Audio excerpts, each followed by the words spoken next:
ako nakikitang slow push-up ngayon ngayong araw na to ah. Sige, sige. Pwede natin. 1! Wala pa. 2!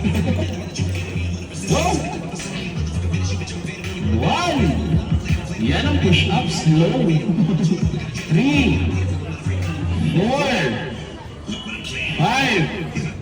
6! 7! Activated ang chest yan. 9! One more! Basic, oh! Pero wala may naging discount ka. Tapos ito yan, sir. Pagkat 20. Ayun, nakapagpahinit po.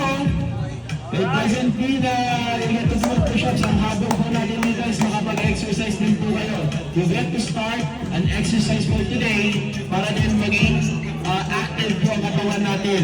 Hindi lang po siya about sa discounts, it's about your health din po. Go! Relax up po! Sabi po yan, kailangan natin! Ilan na ba? Ilan na ba yan?